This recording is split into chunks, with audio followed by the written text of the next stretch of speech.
Hey everybody, Mark by Wrestling, and it's time to watch NXT.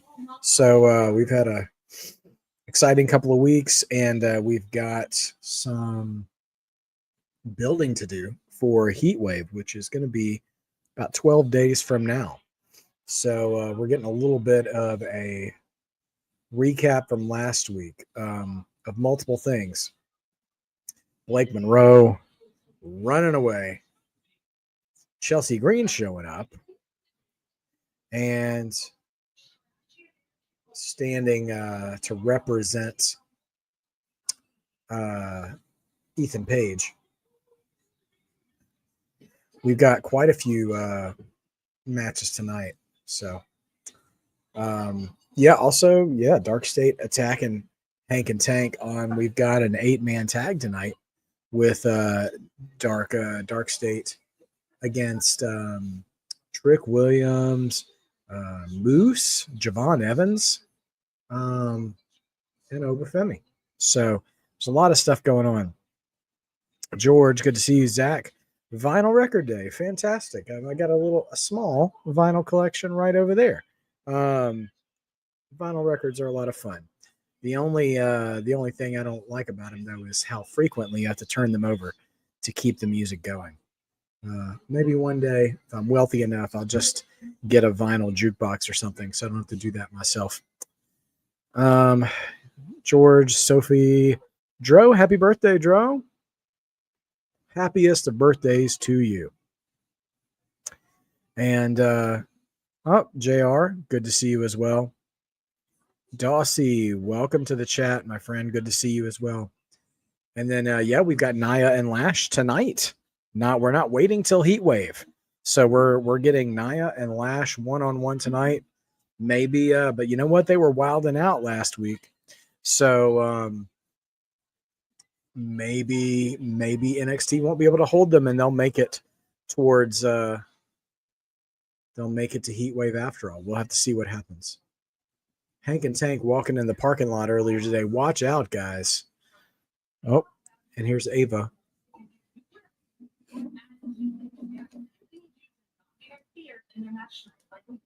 I mean, you saw DARKSTATE at times. Now, we hear that loud and clear.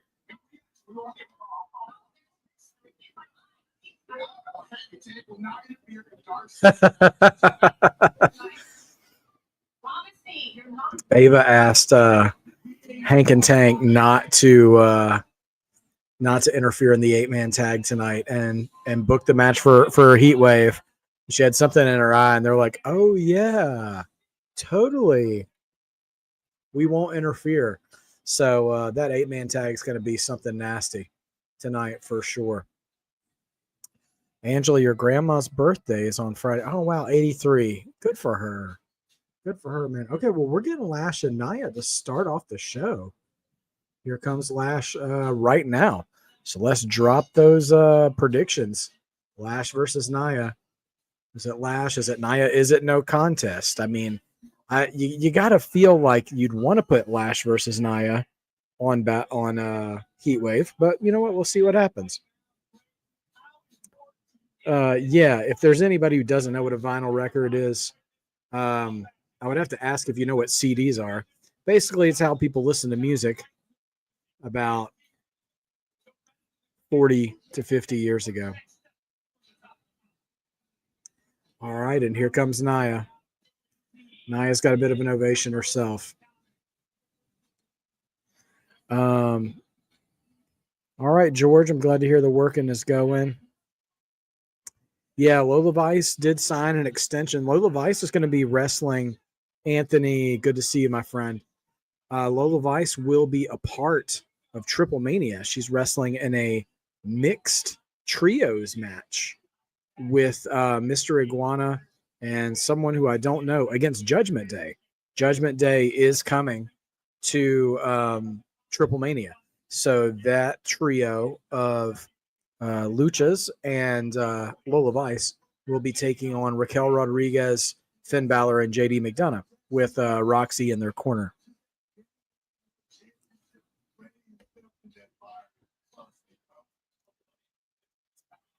Yeah. That is the report coming out that in September, AEW's All Out will face head-to-head competition with a WWE show that is yet to be determined, but from the main roster. Well, that's business, man. If you want to be competitors, that kind of stuff's going to happen in this business.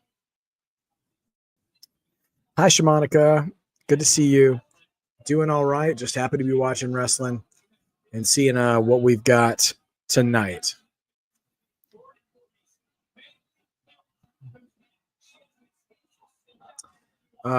Dueling chants for Nia and Lash from this crowd. So I think the crowd is just excited to see what happens. It would make sense for the Cena Brock match to be in September. I mean, you don't want to drag that out. So I saw bits and pieces of Raw. I haven't seen it all yet. The only thing that I haven't seen yet that I do want to go back and watch is the Bayley promo, because I heard that was good. Oh my gosh. Nia's going for a guillotine on Lash Legend, and Lash is deadlifting Nia Jax. Wow. Lash is a strong, strong woman. I'm happy that LA Knight has something to do. I'm a little surprised that we're getting a fatal four-way match and not a tag match at Clash in Paris. I mean, I don't see how Seth Rollins doesn't walk away in Paris with that title, but we'll see what happens. And it's nice to hear the crowd actually kind of booing the Vision instead of constantly singing along with Seth, which I know you guys know I get annoyed by pretty easily. But it's good news to see that the Vision is getting over as a heel stable. That means what they're doing is working. So that's not so bad. Also surprised Roman wasn't there. I mean, I'm not that surprised that Roman wasn't there, but I would have thought Roman would have some involvement at Clash in Paris, and it doesn't look like we're getting that. So we'll see. Yeah, Justin Hallencrane, good to see you, man. Yeah, there was not. We'll probably talk about Karrion Kross and Scarlett some throughout the broadcast tonight, but I don't know if I was surprised or disappointed, but from the amount of Raw that I watched, there didn't seem to be much. There didn't seem to be much going on in support of Kross and Scarlett. Yeah, no, I saw people saying online that they confiscated signs for "We Want Kross," but I don't believe that, because if that was true, then there would have been enough support in the crowd for them to be chanting for Kross, and they weren't. So this isn't like the Truth situation. Kross and Scarlett are not getting the same support from the WWE universe that Truth was. Or from other people other wrestlers online, not nearly as much. I mean, it's not absent. I have seen on various social media platforms other wrestlers, giving their well wishes and kind words when they finally admitted that they were done. But it's been nothing like the Truth situation. I mean, I hope it ends up being work. If it is a work, I don't really, it's not that I don't care. I'm just not I'm not obsessed with trying to find out if it's a work. I would rather go along for the ride and be surprised when they show up again, if they are. And if it's for real, I just wish nothing but the best for them, because yes, Dulcie, I did see that documentary on YouTube. I just happened to see it right as I was getting on YouTube yesterday for another reason. And man, it was such a good watch, and also kind of heartbreaking at the same time too, where Kross was very adamantly clear that WWE is where he still wants to be. So for all the sickos out there who are being oh, he needs to go to AEW, I don't think they're headed that way. Not with some of the stuff I've heard. And yeah, I just Kross is one of those guys. I just really wish they would give him a little bit a little bit more attention backstage, because it seems like he's got a lot of good ideas for how to shape his character. And he doesn't seem particularly selfish either. It's not like his ideas all end with him being the champion or anything. He's just like trying to tell good stories. And it doesn't seem like they're really, I don't know, engaging him in that a whole lot, which bums me out. Yeah, Asuka. I do think Io and the Kabuki Warriors are headed for an impasse. And I tell you what, man, if they want to give Io a break from the title chase and have her just have a one-on-one feud with Asuka or feud with her and Kyrie, I'm here for it. Io is so over with the crowds, getting more and more over with the crowds nowadays. I love to see it. And she's probably the most consistent wrestler on the roster right now, too. So I love Io, man. She's great. Yeah, that documentary. So cross to what Sophie's saying. He said that when Bray was coming up with the idea for the Wyatt Six, he wanted to have an expanded Wyatt Six that would be like some of them would be on SmackDown, some of them would be on Raw. And he wanted Cross and this other tag team that was in AEW called The Righteous to come over. Okay, I need to tell you guys something. Nia is setting up the announce table right now. We're in commercial break, and she's setting up the table, the announce table at ringside to put Lash through it. And apparently they had a candy dish at ringside here, and Nia just picked up the candy dish and threw all the candy into the crowd. And then she picked up Booker T's water bottle and started drinking it, and then pouring water all over the announce table. It was pretty funny. We're coming back from commercial now, but Nia's crowd works fantastic. And you wouldn't know one bit of it because we're back from commercial and she's just got a rest hold on in the ring. It's a shame. The commercial break was actually far more interesting than what we're seeing right now. NXT sponsored by Maybelline. Thankfully, now that we have Lash in a match. So there you go.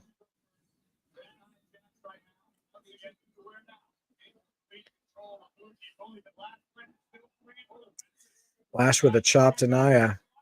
Now what is she? Ooh. Off the ropes. Nia with a Samoan drop off the ropes. Only two though. I tell you what, just to give you guys some, if you're watching, what a point of reference for how big of an athlete Lash Legend is, because she makes Nia Jax look average size. Justin, I'm assuming that the main event tonight is going to be the 8-man tag between DARKSTATE and, oh my gosh, Lash has got Nia bent backwards and just dropped her. I thought that was Lash's finish. I can't remember what it's called, but it was a great display of power there by Lash. Oh yeah, we got Lola and Kelani versus Fatal Influence tonight as well in a tag match. Yeah, Justin. So it's Obafemi, Trick Williams, Moose, and Javon Evans against DARKSTATE.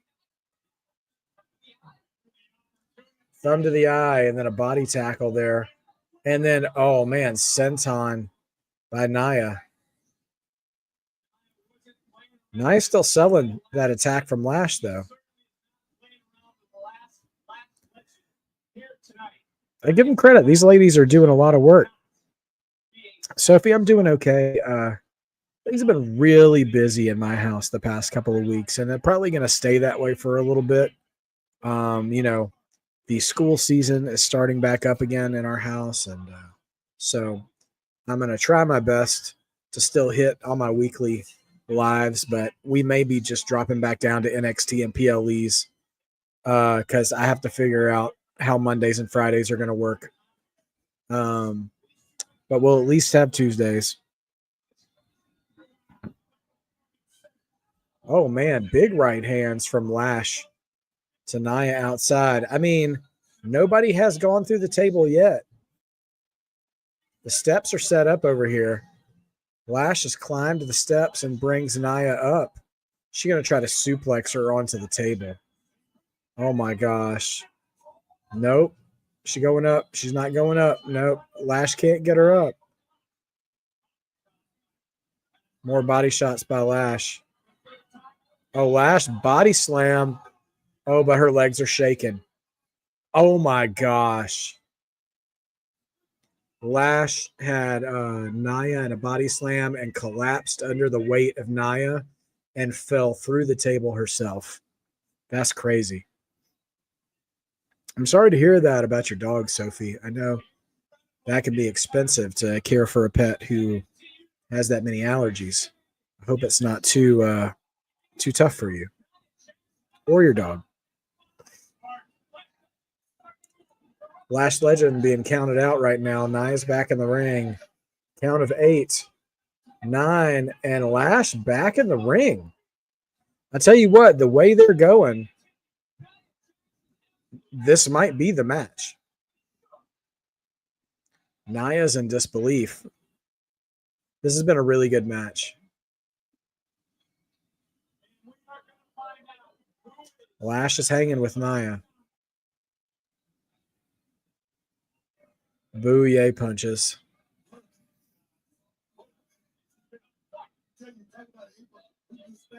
Off the ropes. Now Lash gets the slam.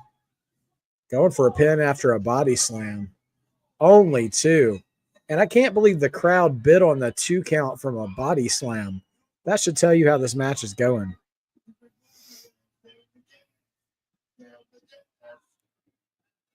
Yeah, Triple Mania, Triple A's Triple Mania is going to be on kind of late. A little bit after, Raw or SmackDown would be on.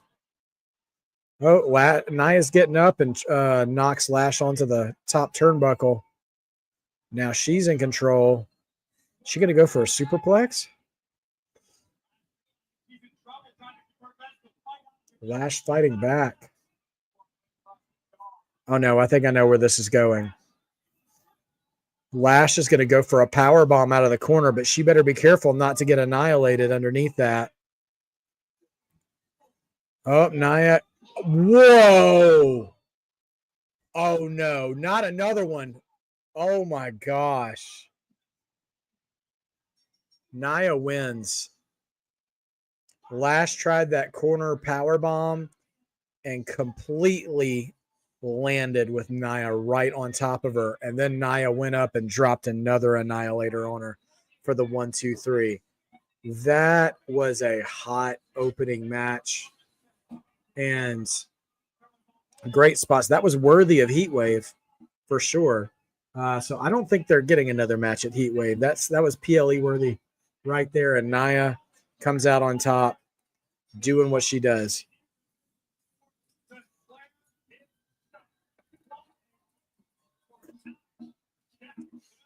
Justin, I really like Chelsea showing up to back up Ethan as a fellow Canadian.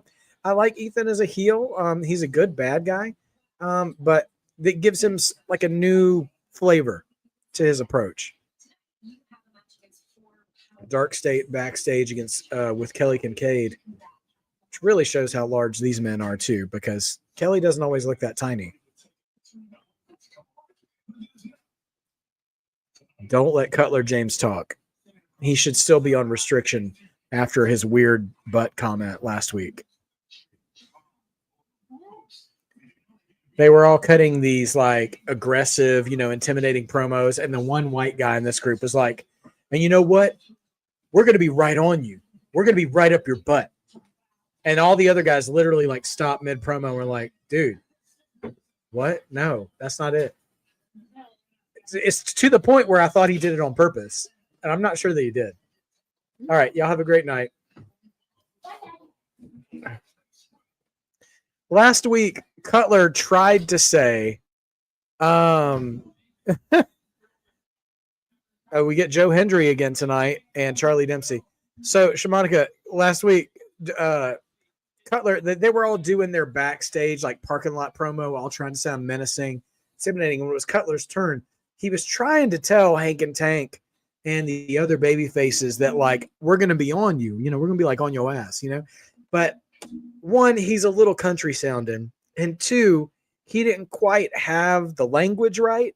So he's like, yeah, we're going to be on you. And he stuck his thumb out. We're like, we're going to be up your butt. And when he said that, all three other guys were kind of like to the point where, like, I almost started to think for a half second, oh, he did? Oh my gosh, I wasn't watching. Are they going to try to make the up your butt thing a thing? Because I'm not here for that. Okay, I tell you what, we're on commercial break, so I'm going to rewind and try to catch that, because that is upsetting. That's the kind of thing that can ruin a faction. Okay. All right, I'm watching it again.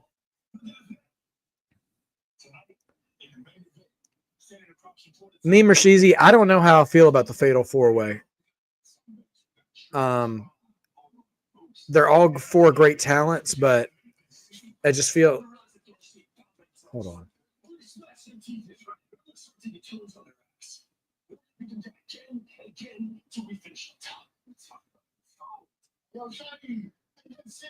Okay, it's a gimmick. If it wasn't a gimmick last week, it is a gimmick this week with Cutler James basically being an idiot version of Tony Storm.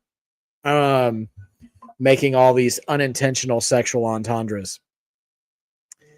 I agree with you, Shamanica. I think that Fatal 4-Way should have been a 6-man tag. I think you do Roman. You could do Roman Punk and LA Knight. I don't know. I guess that is the hard thing, is I don't know which three baby faces you'd pick. LA Knight doesn't deserve to be left out again. I think you leave Jay out this time, probably. You give Jay something else to do. Roman, Punk, and LA Knight against the Vision. I would rather see that, because honestly, I'd have a harder time predicting who would win that match. Although, I mean, I guess there's still time for them to book Roman versus Bronson. But then what does Braun Breaker do? You're not going to have Braun. I don't know. I don't know that you're going to have 3 matches out of 5 be dedicated to the Vision at Clash in Paris. So I don't know. I don't know.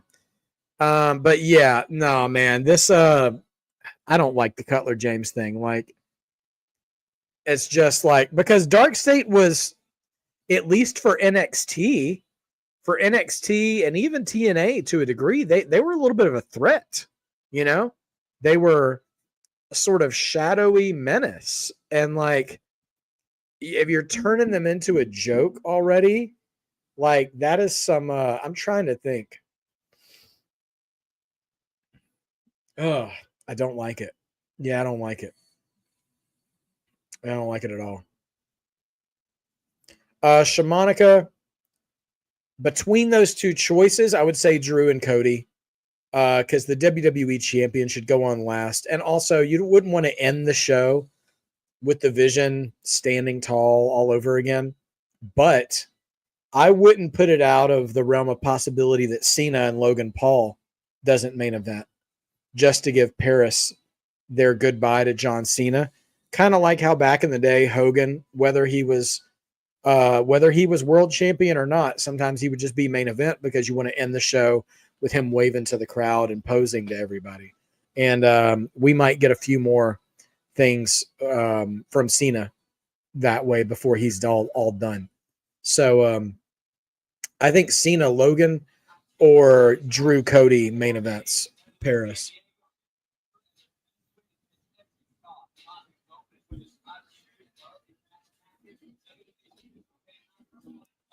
Yeah, Angela, I know what you're saying. I was okay when Saquon Sugars was the only one out of DARKSTATE cutting the promos. I thought they were at their best when they were doing that. However, I know it's NXT, so these guys have to get their practice in and get their reps in, so the other guys need that as well. Chelsea Green and the Secret Hervis are here. But yeah, so it's, man, trying to find that happy middle ground is tough. Oh, is that Kaylee Armstrong, the Evolve champion? I'm guessing she'll probably be the surprise tag partner.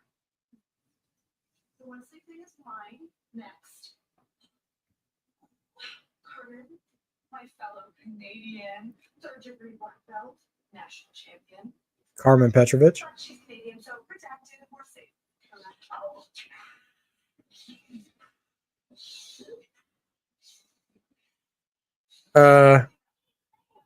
Why are Hank and Tank cosplaying as Zaruka?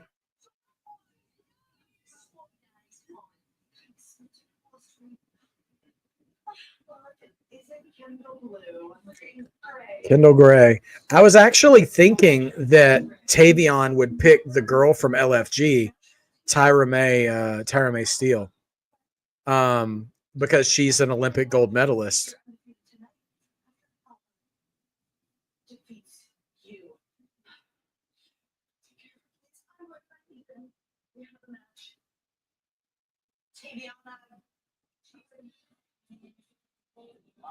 So Kendall Gray versus Alba Fire. Okay.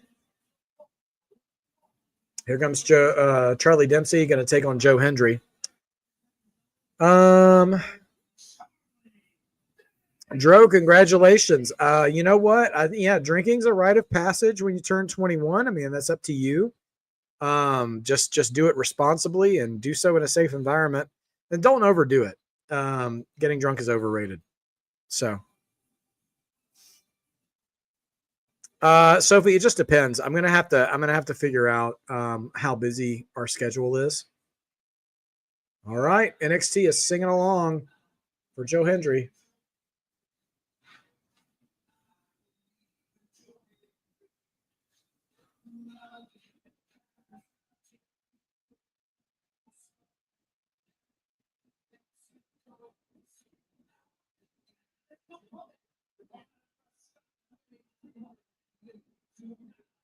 Okay. Yeah, I mean, I know the rumors of TKO struggling have been greatly exaggerated. UFC is apparently their numbered pay-per-views.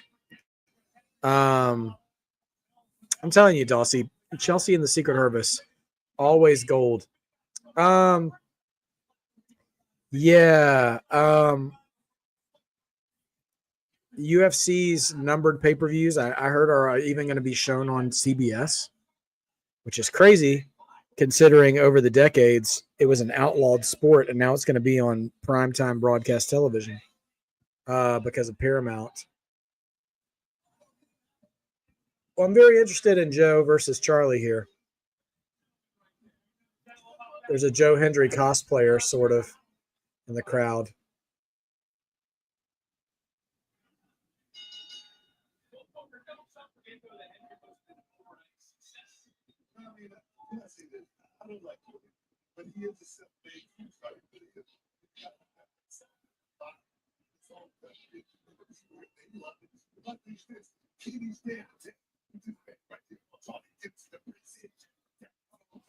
Okay. Well, it's not yet, Sophie. I think it's only a matter of time before YouTube TV joins in. I don't think they'll stay apart from it.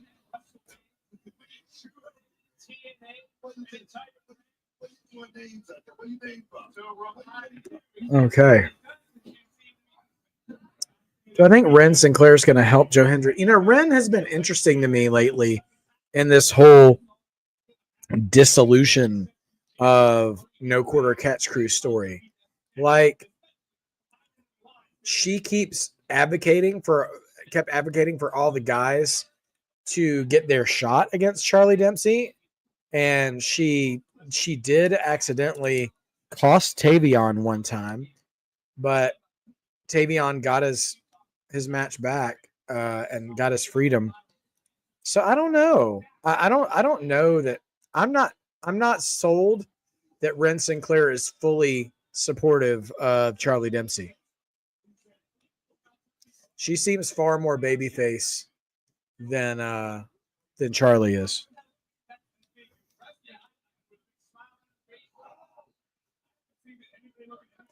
And I wouldn't go so far as to necessarily call Charlie heel. He's just a no nonsense wrestler.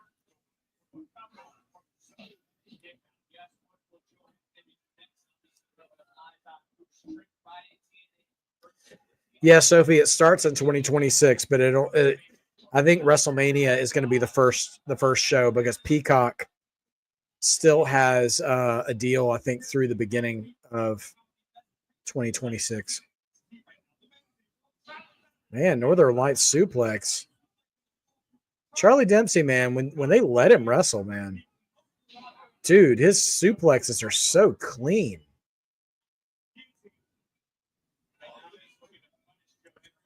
Yeah, poor Rizzo, man. So I saw a video from her. She actually had a partially torn meniscus for like a year, partially torn ACL for like a year or a year and a half, and it finally just fully tore, I think.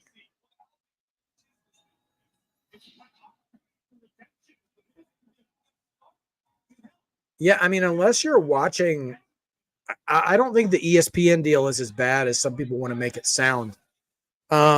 Because if any of you guys are watching SmackDown on USA, whatever means you pay to get USA should, unless it's YouTube TV, which isn't here yet, doesn't have their deal yet, then you should already have a grandfathered access to this ESPN service. So, because to get access to SmackDown on USA, you have to pay for cable as well in some form or fashion. And if you're already doing that, then the ESPN thing shouldn't be a big deal at all. Choke slam. Man, standing ovation. Wow, Joe Hendry decisively beats Charlie Dempsey. A little bit of back and forth at the beginning. Ren Sinclair looks slightly disappointed, but not really. I want something for Charlie Dempsey. He's not doing a lot right now. Honestly, I wouldn't mind seeing him. Yeah, somebody said the Canada Championship, Justin. I wouldn't even mind seeing him pair up with Ethan Page. They both have horseman kind of level stuff. I have never noticed Josh Briggs has such noticeable Green Lantern and Superman tattoos on his arms. Like, those things almost look fresh. That's interesting. I'd not known that. So, yeah, I don't know who Briggs has tonight. They haven't announced a match for Briggs yet tonight that I'm aware of. Man, I just hope you know what, Sophie, the more and more I'm seeing it, and like part of me is happy about it, part of me is nervous about it. I don't think necessarily that the WWE video library is going to go to any network. I'm starting to think they're moving all that to YouTube because they have the WWE channel, the WWE Vault, the WCW channel. Watch them bring up an ECW channel at some point. Like, I think they're going to, I think things are going to start going that way. And for as much as like old heads like me are super into the old stuff, I'm not sure there's a huge market or a demand for the old video stuff. So I don't know how much money they can make off of it, especially considering the ESPN deal did not include the Vault video library. So yeah, they really seem only mostly interested in the current stuff. So, which I get that because ESPN is all about live sports. But yeah, man, if they had been able to like merge the WWE network with like ESPN Classic or something, Man, that would be so dope. I miss the functionality of the WWE network. One, there was so much depth in the content they had, but two, for those of you who weren't around for the actual WWE network days about 10 years ago, when you watched a PLE there, you could skip ahead in chapters like a DVD or something like that, or a Blu-ray, and you could skip match to match to match while you're there. And not only that, but you could skip to the beginning of a match, the start of a match, say Bret Hart and Shawn Michaels at WrestleMania 12. You could skip to the finish of the match if you didn't want to watch the whole match. Like, I think about like Eddie Guerrero and Brock Lesnar. If I just wanted to see the end of that match and relive the end of that awesome match, I could just jump right ahead to that spot. And then you get the finishing sequence. And that is something they've never redone, because whenever WWE takes their library to another provider, they have to operate off of that provider's structure. And I hate that, because not only that, this is another way WWE Network was superior. They actually had shows, PLEs, whatever, like done either by year or by number. Like you could look for WrestleMania 5, WrestleMania 6. And if you notice on Peacock, if you're trying to look at something, you have to go to like season 1, season 2, because that's how shows like The Office or 30 Rock or Community work. Like, which are all amazing shows, by the way. So they treat WWE like a TV show. Which, I mean, I know it kind of is, but that's not how they structure their content. So it's very confusing when it first came on to Peacock. I eventually got used to it, but I'm not happy about it. Anyway, shout out. We in her. Smash. Hold on. Smash that like button. In a smashing the coalition. Coming and chatting. All right. Can't keep singing that. I'm going to start coughing. Oh, going to do it anyway. Lola and Kelani backstage, showing how monotonous the ladies' wrestling gear is. They look identical, except for pink and black.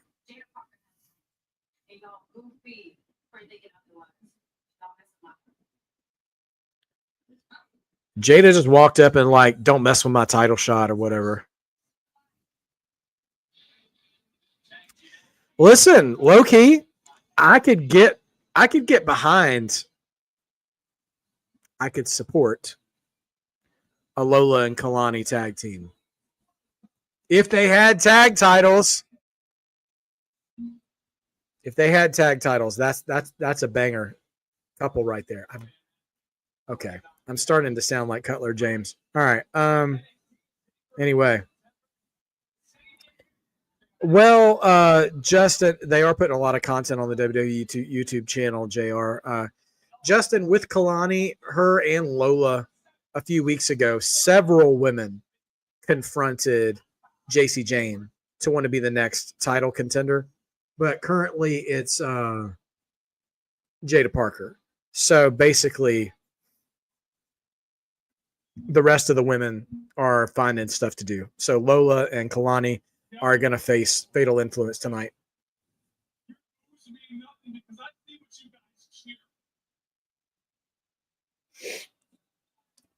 Josh Briggs says, your boos mean nothing to me because I see what you guys cheer. NXT is not really the place for that comment because the stuff they cheer is actually pretty good.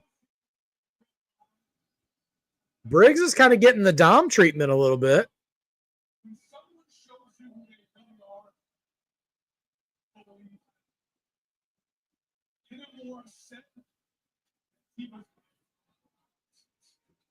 He was just selfish. He was spineless.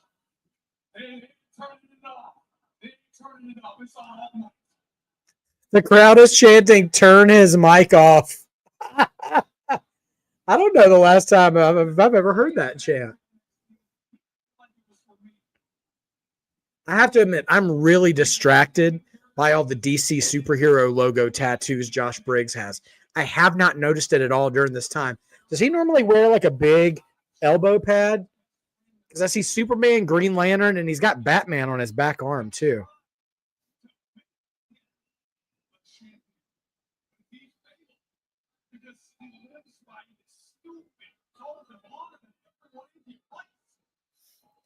I got to admit, the crowd is really carrying him through this promo because his promo is pretty average, but he's getting heat.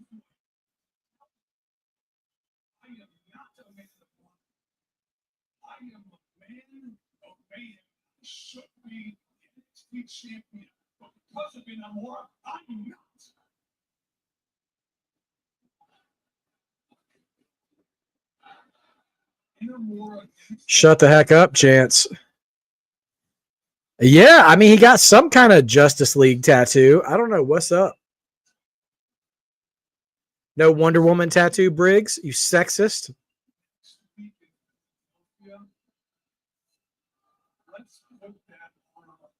Oh, that's right. They're in Philly next week. Briggs challenges Inamura to a street fight next week in Philly. And here comes Inamura to give him a answer. Inamura looked like he just got off work and is coming to the Applebee's happy hour. His TPS reports are done, and he's pissed.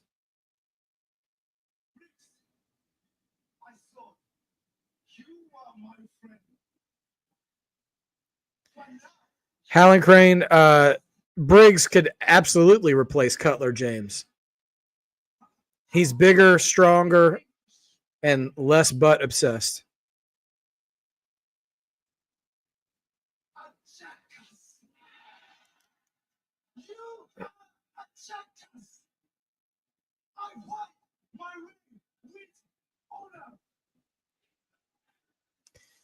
Inamura channeling his inner Happy Gilmore. Jackass.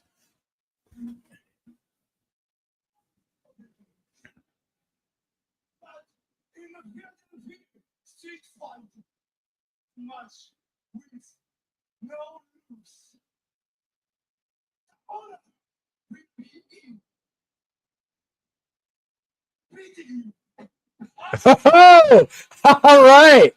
Now that's a bar right there. The fun thing about Inamura is that because of his heavy accent and English not being his first language, they're just scrapping in the ring now. Security trying to separate them, but not working. Because Inamura's accent is so strong, you have to lean in a little bit to hear him right. Wow. Inamura gets knocked out. Briggs gets knocked off the turnbuckle onto all security. Inamura going to dive to the outside, and the bowling pins go down. But Inamura accepted the challenge, and what he said was next week in Philly, in a street fight where the match has no rules, there will be honor in getting to beat you. And then just started throwing hands. And because he was like not struggling, but like working through his accent, Briggs was kind of leaning in. So when he said beat you, he just threw hands on him and just ate it. It was great. The crowd was hot for that segment, man. It accomplished what it needed to accomplish. I'm not gonna pretend like Briggs cut some great promo, but he didn't need to. The crowd hated him because we love Inamura here at NXT. Coming back from the break, we will have an interview with Jordan Grace. We'll see how that goes. I'm going to tell you my thoughts right now on the Jordan Grace Blake Monroe feud. I like what Blake is doing now. Blake is I kind of see the vision for her as a heel. She's just kind of a mean girl, to be honest, but she does it well. And because she is beautiful herself, and she's very cocky, and also she wrestles hard. Like, she throws headbutts and stuff, which a lot of pretty girl wrestlers don't do. So Blake Monroe is kind of distinct in that way, and her entrance is creative and fun to watch. Jordan, before they even teamed up, and then Blake turned on her, Jordan cut this promo where she said she was really insecure and didn't know if she really belonged in NXT, and basically, gave her a lot of sympathy with the crowd, which is nice. And so we've been there and we've done that now. But this is what I'll say. Jordan Grace continuing to go down that rabbit hole of her feelings, I feel would be like if we did that with Rhea Ripley. Like, if you just cross her one too many times, she just needs to be out for blood. Like, what they did last week with Jordan was far better. I don't want to judge this promo or this interview before it happens, but Jordan Grace in a feud like this, after she has been humiliated publicly and made fun of and had her vulnerabilities exploited by someone she thought was her friend, should just be out to rip Blake Monroe's hair out and break her back. Like, and so I hope that this promo, when we come back from break, is not another big in my feelings promo. Not because I'm anti-feelings in wrestling. I mean, if you guys have been riding with me for a while, I'm all about feelings in wrestling. But I feel like that's kind of betraying what makes Jordan Grace strong, which is, she's like what they call her, Big Mama Pump. Like, she could be a little Batista right now and just start shredding, just being an animal. So we'll see what happens. Blake does give those Rhea headbutts. Yeah.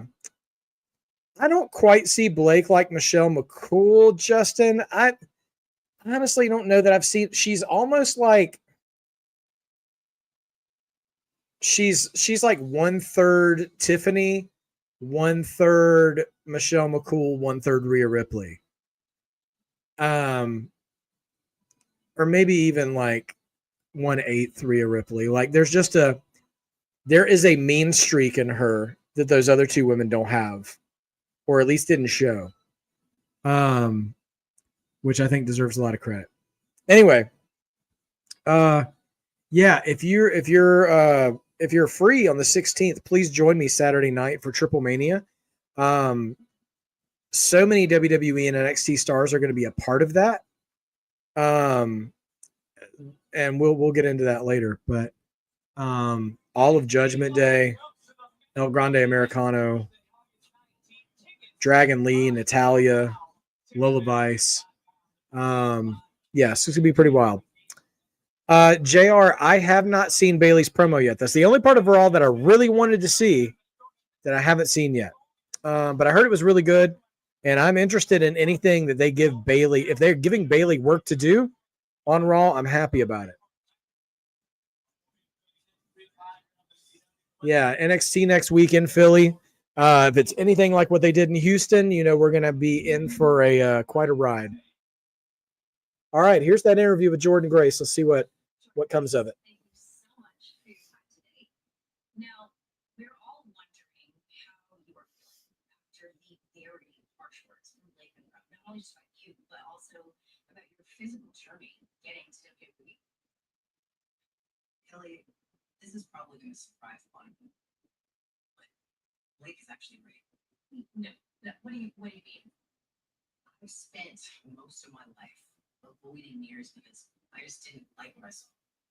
It's not that I wasn't beautiful, and it's not that I wasn't strong.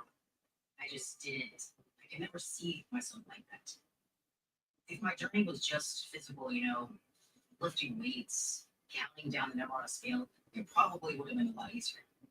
But the real battle has never been with my body. It's always been with my mind, my self-worth, that little voice in my head saying that I'm never, ever going to be good enough, no matter how hard I try.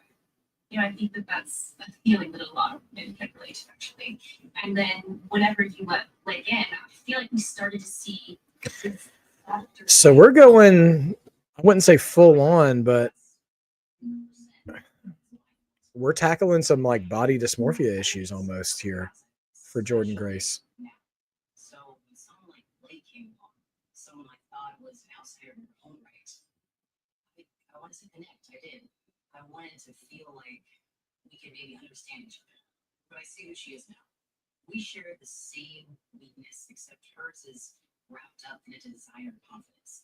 She doesn't think that she's good enough, so she projects that on other women, tearing them down so that she can stand tall. There's real power in being able to see through something like that. And to all the little Jordans watching, remember this. Real strength doesn't feed on someone else's weakness. Now, in 2 weeks, Real strength doesn't feed on someone else's weakness. It's a good word. So what can we expect? I'm not going to be stepping in that ring with Blake to prove that I'm better than her or to try to get revenge. I'm going to be stepping in that ring to remind her and the WWE Universe that there's no blueprint for a champion. Champions come in all shapes, sizes, and colors. Here's the thing. Champions are in silence, doubts in their minds, and silence always. NXT and our heartbreak man, I'm going to show Blake exactly. our fearless leader, Shawn Michaels, is painting himself in a corner with that promo. Because I'm going to go ahead and tell you guys right now, Jordan Grace needs to win that match now. After that promo, Jordan needs to win that match. Because eventually, because sometimes a match goes beyond being about the wrestlers and about their ideas. They have taken this feud and turned it, not exactly, but if you know, you know, they've turned it into Triple H versus Booker T at WrestleMania 19.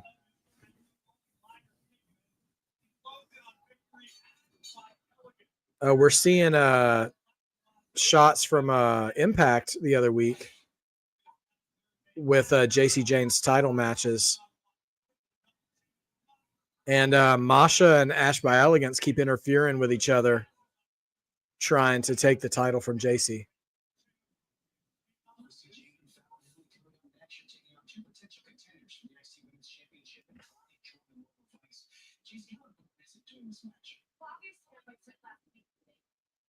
We've dealt with Lola, and we've already beaten Kelani. So what else is there to say? Thank Fallon for answering my question. Just like I want to thank Chapman for putting us in this match this week. But if you want to eliminate two Little trouble in Fatal Influence.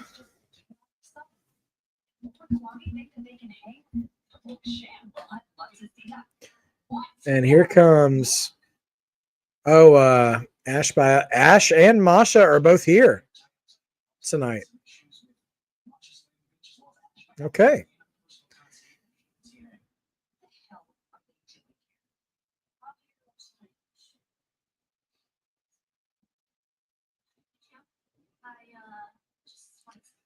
There's Laney Reed. I tell you what, they've done a good job at every single turn showing that JC always has somebody gunning for her.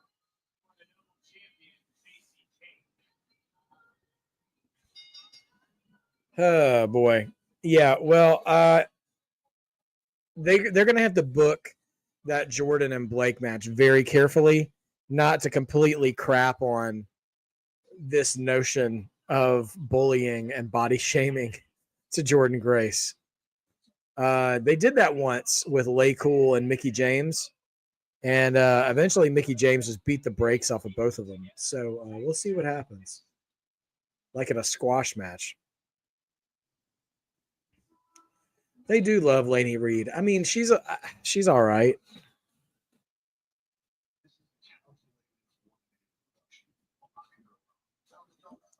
Unreal promo.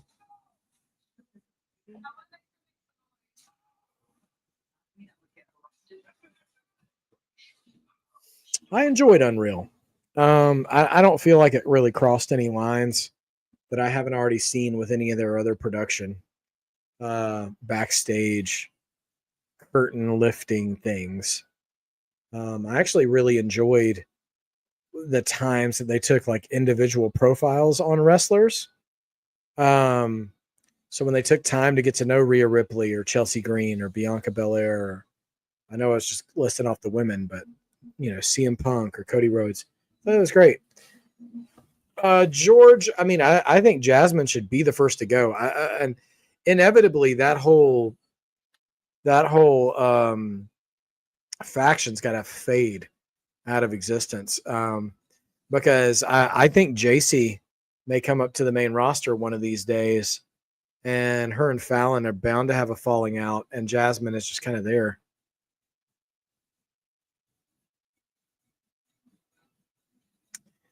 Yeah, the women's storylines, Aaron, are good to see you, by the way, Aaron. The women's storylines are heating up. Naomi, who I know is kind of a question mark right now, because they said she isn't currently medically cleared to compete. But she's doing amazing work. The stuff with Io and Rhea, and also Io and the Kabuki Warriors, and then Roxy and Raquel, and who else? Becky and Lyra, and I mean, like, yeah, there's a whole lot. There's a whole lot going on with the ladies in SmackDown, and also I know it's kind of just getting started, but I kind of like the Julia Kiana James pairing right now. Like putting somebody with Julia to be her mouthpiece, and also just kind of sort of being the sort of Silver Surfer of sass and attitude for her. Don't mind that at all. Oh yeah, Alexa and Charlotte. I didn't even mention Alexa and Charlotte. They have a great story right now. Tyrell Breed, good to see you, man. Yes. Braun Breaker keeps stepping into his own, and he is evolving every single week. It's absolutely great stuff. So while I'm still on a commercial break, I'm going to take 10, 15 seconds to walk away, refresh my drink, and we'll be right back, guys.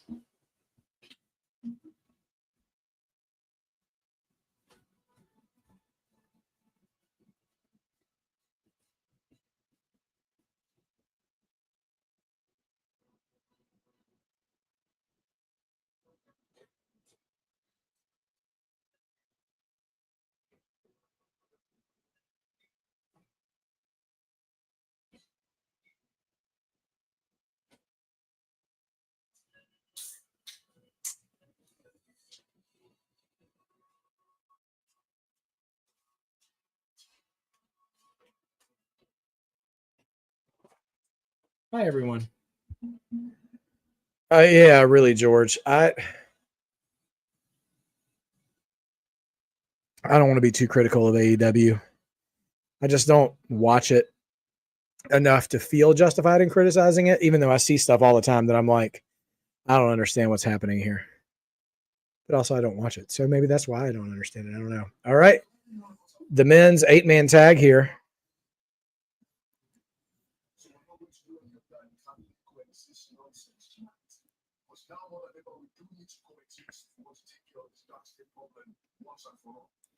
Oh, Femi trying to rally the troops. Everybody's listening except for Trick in the background, who's on his phone.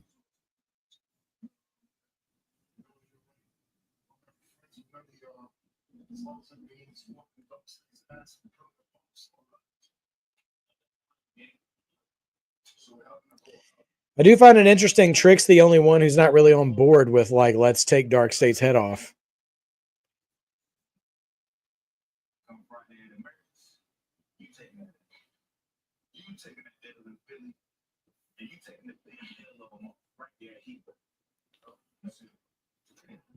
Why are Hank and Tank dressed like exterminators?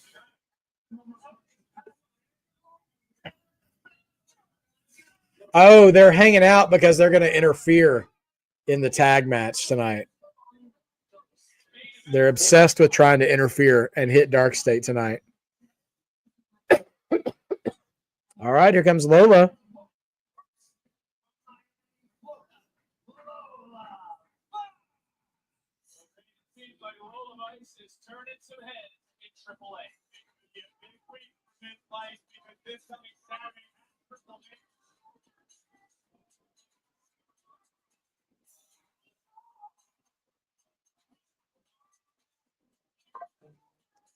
All right, and then I thought Kelani was on her way, but not yet.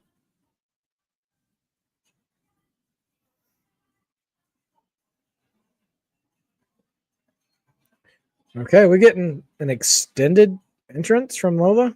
All right, there we go.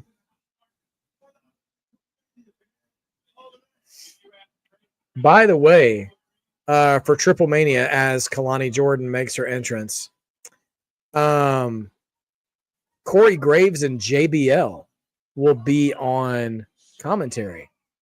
So, something to consider.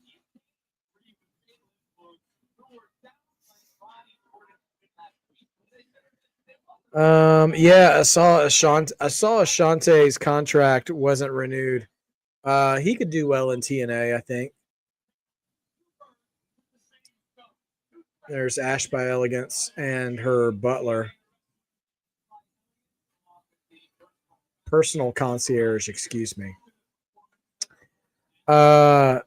Justin, it's a tag match between Fatal Influence, specifically JC Jane and Fallon Henley, and Kelani Jordan and Lola Vice. Also, Masha Slamovich and Ash by Elegance are in the crowd, so we'll see if they get involved.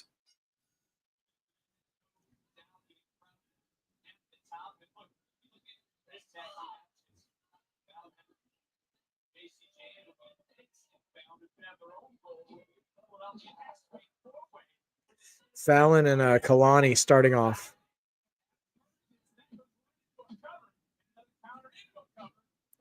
Pinning reversal combinations.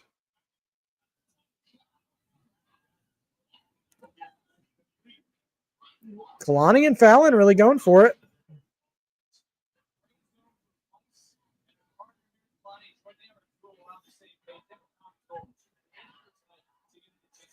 Yeah, I could see a triple threat match too, Jordan, in TNA. Tag into Lola Vice.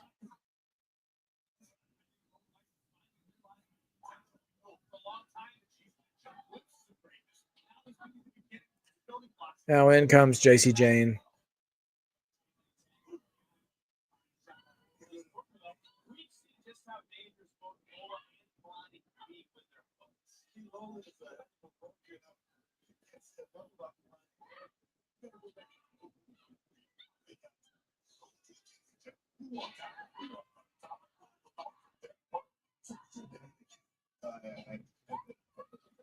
All right, Lola trying to go for an armbar on JC, but JC trying to fight out of it.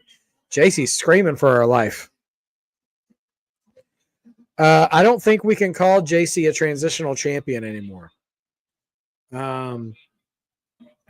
Transitional champions are someone who holds the title for a short amount of time to get it to the next big star. And they're giving JC a full-on reign. She is the only woman to simultaneously hold the NXT title and the TNA title. So, no, the JC is a transitional champion discourse is dead. JC is a legitimate champion. We don't have to like it, but it is still true. Whether you like it or you don't like it.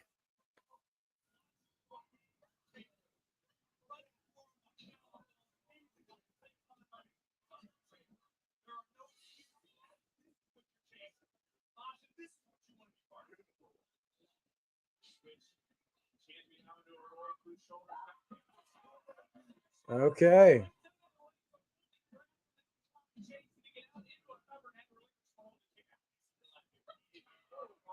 Man, Lola, strong strikes.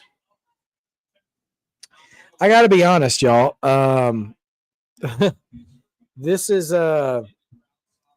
match is fine. It really is. But for some reason, it's just not grabbing me so much.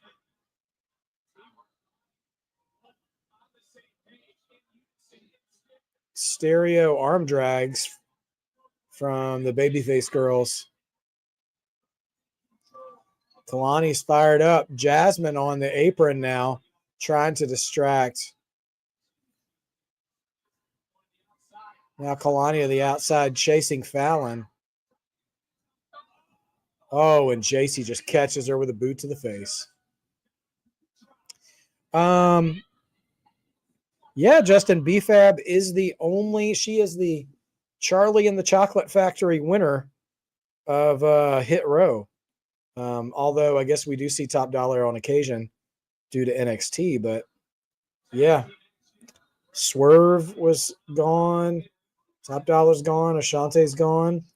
BFAB is the only one left standing, which I gotta admit, I would not have predicted that. Good for BFAB.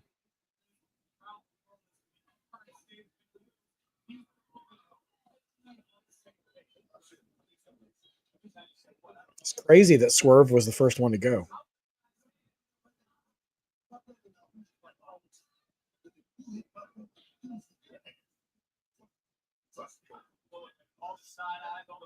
But it's worked out pretty well for Swerve. Double flapjack onto Kelani Jordan. Kind of a natural selection by Fallon Henley. Only two.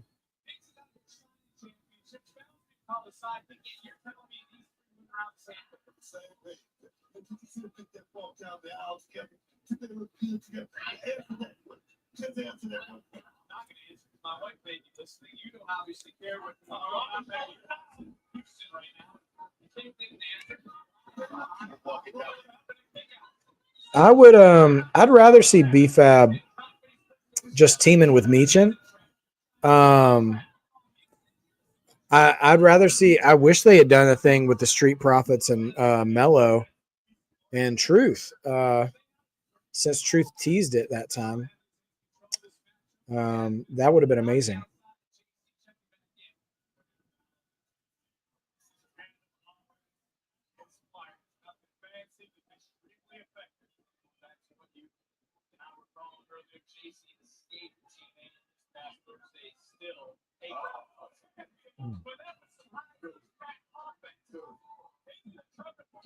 So yeah, what match so far are you guys looking forward to in Paris? I mean, currently, this is our current card, is John Cena and Logan Paul. I think we're going to have Cody Rhodes and Drew McIntyre.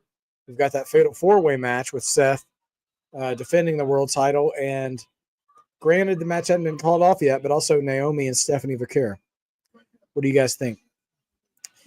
Teflon Don, our mod father. It's good to see you, sir. Hope you're doing well this evening.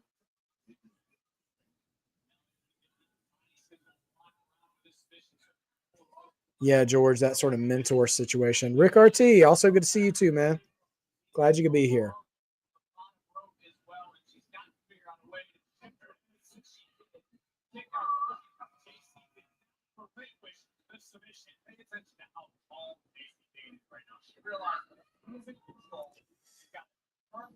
Yeah, if Naomi is cleared, George, I agree. I'm very much looking forward to that match as well.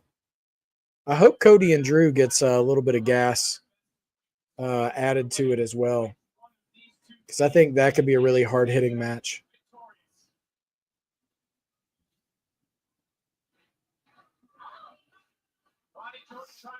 All right, we're back.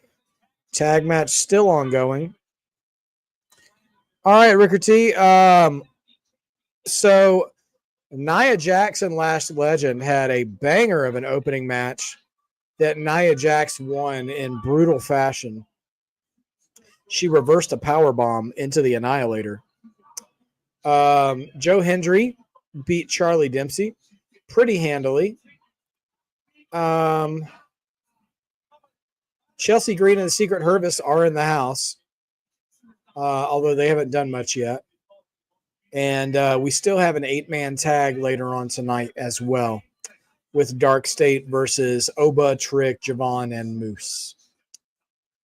Currently, we've got Fatal Influence in a tag match against Kelani Jordan and Lola Vice. Also, they did an interview with Jordan Grace as well, heating up that feud with Blake Monroe for Heatwave. Tag into Lola. Here come the strikes.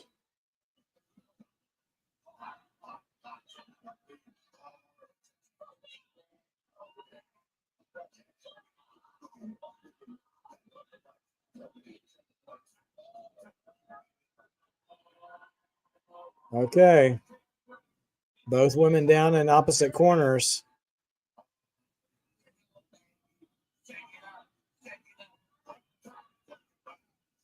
Hip attack. And a hip attack. She's a Latina.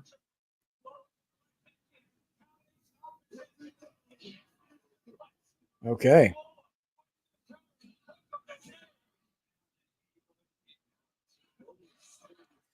Loud Lola chants.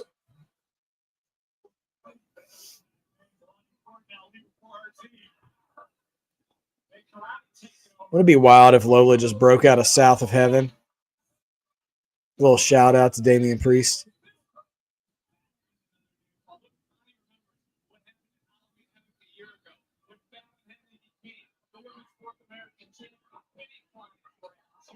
Oh, Fallon with a cheap shot to Lola in the corner while Kelani's in the ring.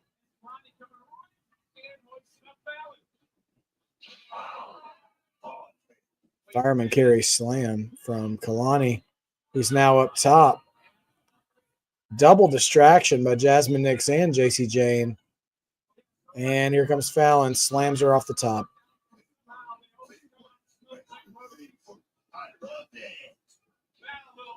Oh, man. Kind of a total elimination kick on Kelani, but Lola breaks it up. Okay. I'm not sure what that double action was, though. It doesn't look like Fallon hit Kelani at all.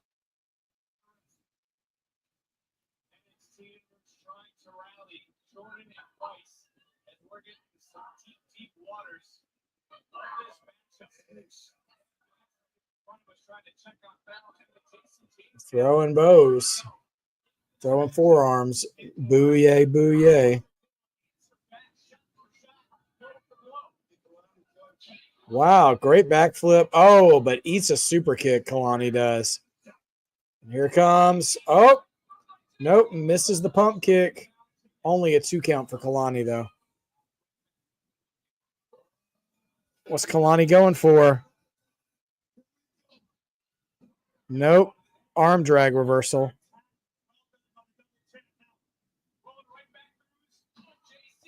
Roll up. Nope, just 2. Kick to the stomach by JC Jane. Should probably be going for that spinning back fist at some point. Kelani reversing. Oh, kind of a reverse DDT with a leg split. Fallon breaks up the pin. Now Lola's in the ring. Drops out. Drops Fallon. And now Lola drops Jasmine Nix. Spinning back fist is reversed. Countered to another spinning back fist from Lola Vice. JC is out. Kelani springboard moonsault. Split-legged moonsault. And that's 3. Kelani and Lola take the dub on Fatal Influence. Their attempted interference backfires. It looks like Ash by Elegance and Masha are both leaving.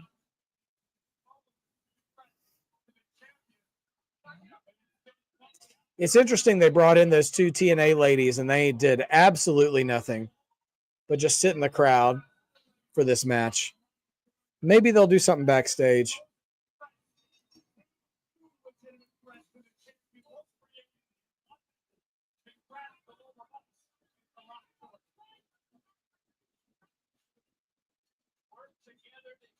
Well, Fallon and Jasmine trying to pick a barely conscious JC Jane up, holding both belts, who looks into the crowd and sees both of her future challengers taunting her from the crowd. So there we go. NXT Spotlight. Who do we have? Jasper Troy.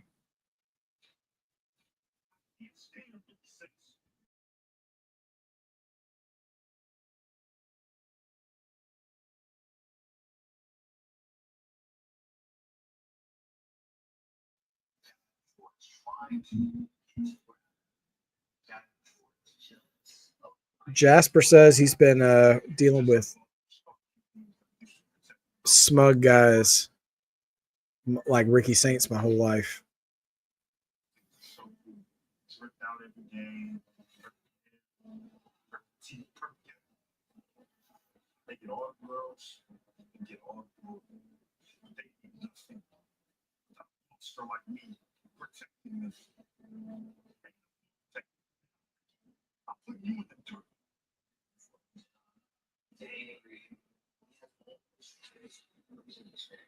You talk about me being angry.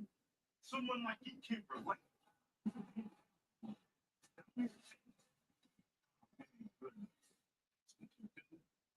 You in the room, and the spotlight's gonna be where it's supposed to. Jasper Troy. Honestly, that was a good promo by Jasper Troy to promote his match against Ricky Saints in Philly next week. But I kind of came out of that promo rooting for Jasper Troy instead of Ricky Saints. Because he's right. Ricky is smug. He is full of himself. He is cocky. And the way Jasper compared Ricky to a star QB back when he used to be an offensive lineman. Ooh, boy. Yeah. Y'all, I don't know if they realized what they did there with that, but looking at those two different interviews from the past 2 weeks, Jasper sounds more like a babyface to me than Ricky does. It's just my 2 cents. Honestly, I think Ricky's going to be a better heel anyways once he gets there. Because some people just look like heels and act like heels when they're just trying to be themselves. That's just how some folks are in real life. And you know what? In wrestling, that's fine. We just lean into it, right? Yeah, I know that, George. That's why I said I was confused by the promos. Because the promos are different.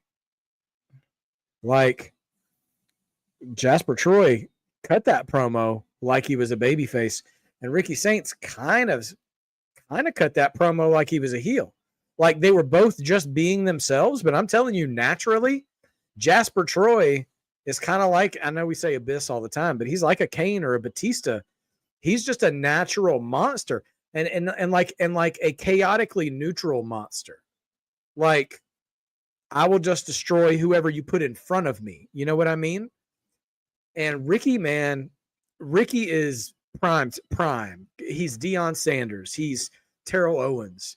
He's Randy Moss. Like he's good at what he does, and he knows he's good at what he does. And so, depending on who you are, you either find that endearing or you find that smug and off-putting. So, I mean, I think there's a real good chance we could have. I think there's a real good chance we could have a double turn eventually. I'm not necessarily saying next week, but yeah, that was odd. I just wasn't expecting to hear that from both of them. And I think you're right, George. I think Ricky will probably win next week, especially since Jasper beat him last time when they were in Houston. So I'm not particularly thinking it's going to be any different. So, oh goodness.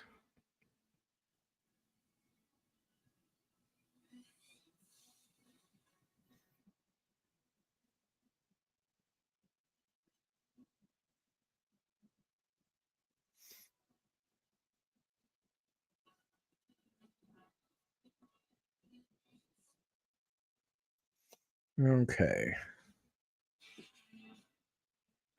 All right, we're back.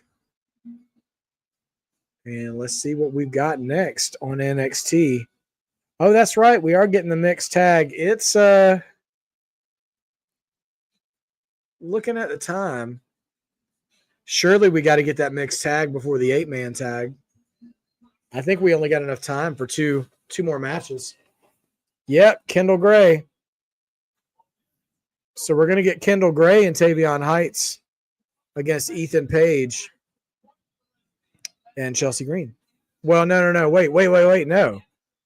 No, they just said it's going to be Kendall Gray and Alba Fire. I guess they're not doing the mixed tag tonight. Maybe we get the mixed tag next week, or maybe even Heat Wave. That seems like a lot for Heat Wave, though, doesn't it? Now, listen, if y'all haven't seen Kendall Gray, don't sleep on Kendall Gray. She's actually quite good. I don't know why they sent her down to Evolve. Because, and you know what? Alba Fire, the former Kaylee Ray versus Kendall Gray. Pay attention, guys. This match could do something. These ladies might be getting ready to show us something.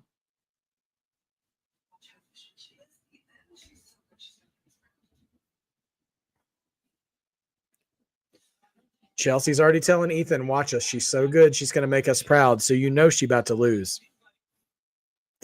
Poor Chelsea.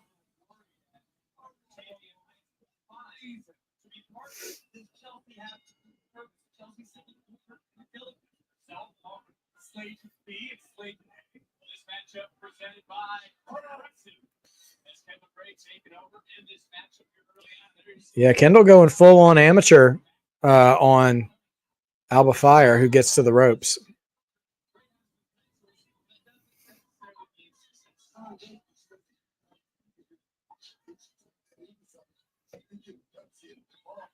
Alba Fire in control after a cheap shot. Because she's part of the Secret Service. Shamanica, I mean, I don't mind Alba Fire being a part of the Secret Service.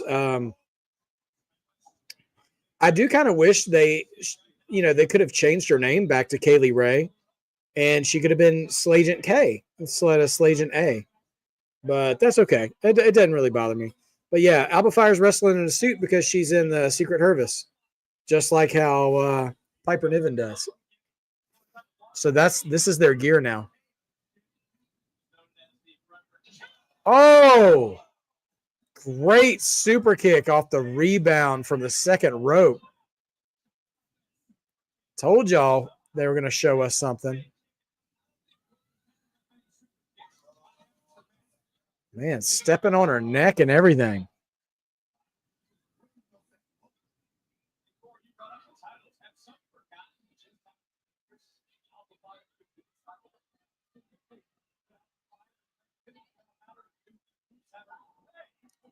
Oh, Piper getting a little smack in there as well.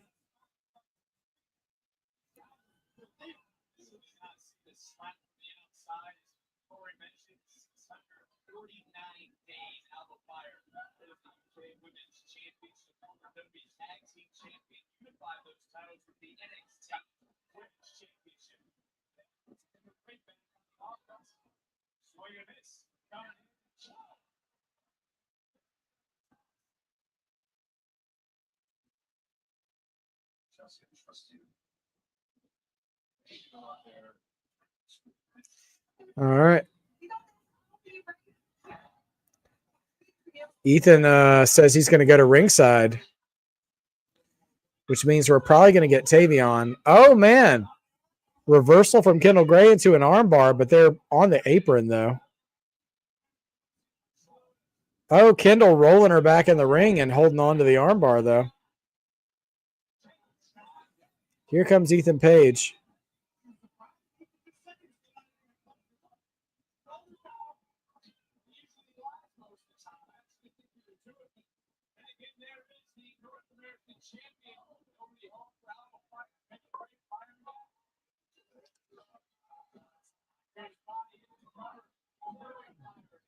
Crossbody gets 2. Kick out from Alba Fire.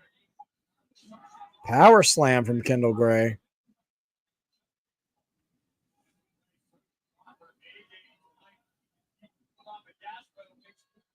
big time. Big monumental statement picture for Kendall Gray. Caught like Jen by Alba Fire. And there's the veteran champion. Man, dropping suplex there. Alba Fire with a sick knee to the face.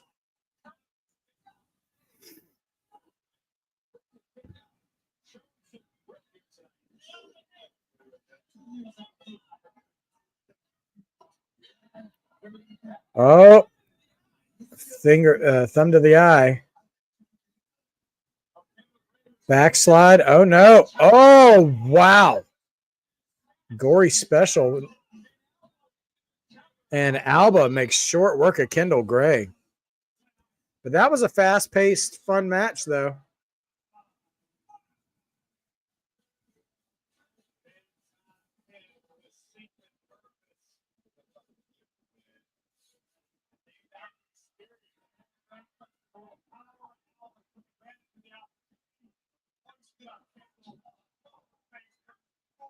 Man, that gory bomb was sick.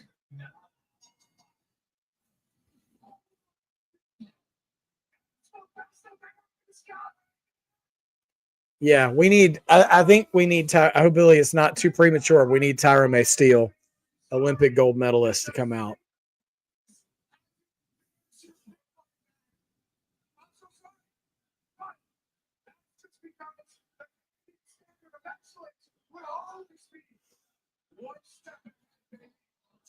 Canadian standard of excellence. Here comes Tavion.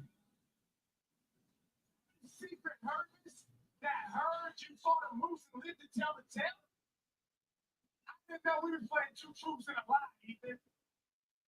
Well, I really respect Kendall and I acknowledge everything she's done here at NXT. That ain't my pick, dog. Tavion said You see, Kendall wasn't her pick. woman who does something that no woman's ever done in WWE history. Won a gold medal. And that is winning a Told you. You needed an American wrestler.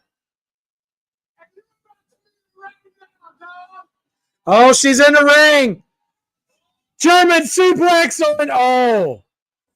Tyra about German suplexed Ethan Page. Oh, she's got one for Alba, though. But Piper, nope. Whoa. She gives a German to Piper as well. And now Tyra May and Ethan's alone in the ring. Oh, Ethan bails. Oh, no. Tavion throwing him back in. Ethan takes a German from Tyra May. That's how you put a girl over. Okay. I don't mind this pairing. This pairing could be fun.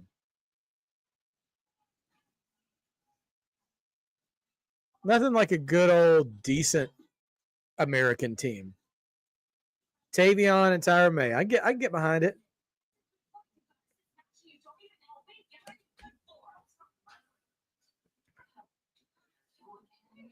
Fatal Influence backstage with Ava.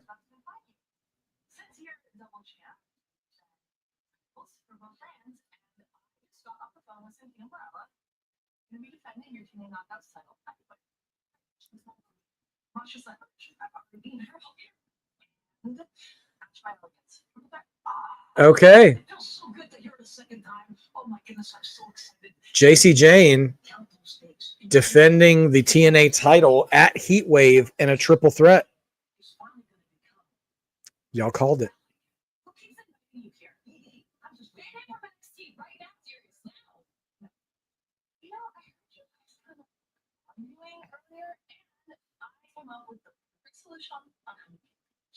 Energy and pick up again. 6-1 attack next week in Philly. Fatal Influence will take on the Fatal Influence versus the Elegance brand in Philly next week as well. Yeah, I am. Maybe we get that mixed tag next week in Philly. Although I wouldn't mind it at Heatwave if I'm being honest. All right, so our 8-man tag is up next after the break.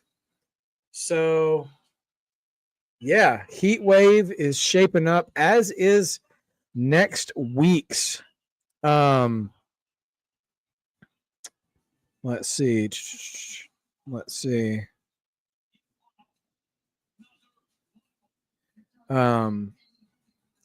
Next week's show in Philly. So, you know, we're racking things up just a couple of weeks away from Heat Wave. So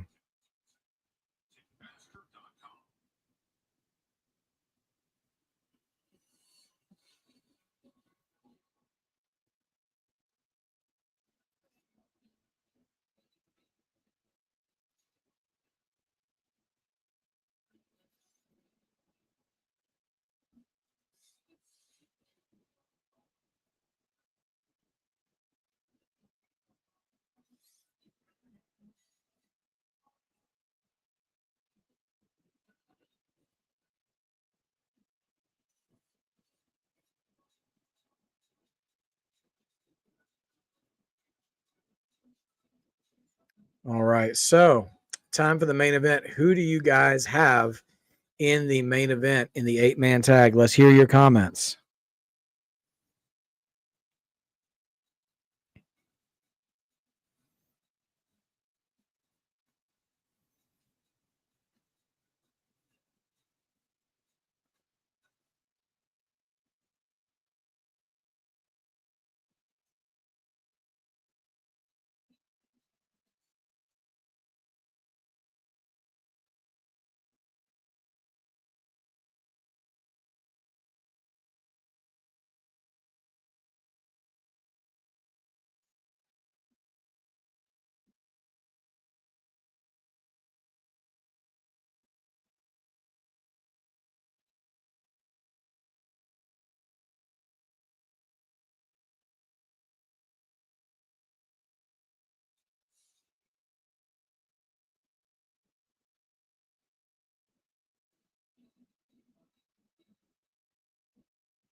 Okay. Rick Ortiz says he's going with Dark State. George says no contest. Justin says Dark State by DQ. Yeah, no, Jacy Jane is over it, man. She is so over it. I gotta admit, I am slightly entertained with Jacy Jane. With her just exhaustion with her own teammates. And yeah, Rickety. Well, you know what's funny is I think it was before you came on, they had a backstage talk in the locker room where Femi was trying to rally the troops and Trick was just like on his phone, not paying attention. But the other guys were locked in. And Oba's like, I'm not trying to do a can we coexist. Like he just came out and said it. It's like, I don't care about coexisting with you guys. Like, I want to go out there and I want to win, which cracks me up. Oh, Angela, I'm thoughts are with you, Angela. If you don't mind, Angela, what is your favorite memory of your grandfather?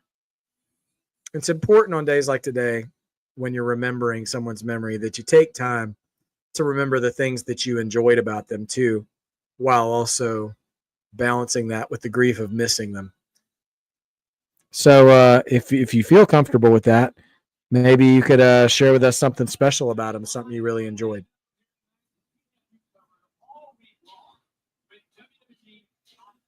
I was trying to look up the card. Yeah, so we've already got 4 matches lined up for Heatwave already. We've got Jordan Grace and Blake Monroe, and then Oba versus either Javon or Trick. Hank and Tank versus Dark State, and then Jacy Jane's match that was just booked a few minutes ago.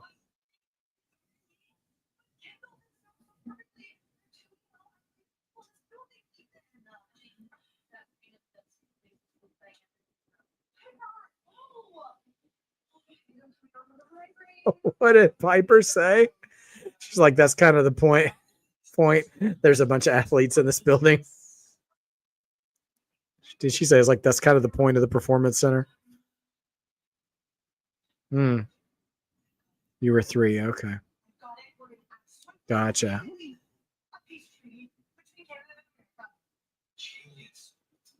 This is genius because I can contact my contact. Next week. Done. Problem solved. Peace treaty in Philadelphia next week. They're going to sign a peace treaty between Canada and the U.S. in Philadelphia next week, which is funny because that's where the Declaration of Independence was originally signed, was in Philadelphia. And we get Trick and Javon next week, and the winner takes on Obafemi at Heatwave. Tell you what, man, if we do that triple threat again, that'd be nuts. Yeah, next week in Philly is going to be, it's going to be so bad, George. You know it is. Then Jasper Troy and Ricky Saints next week.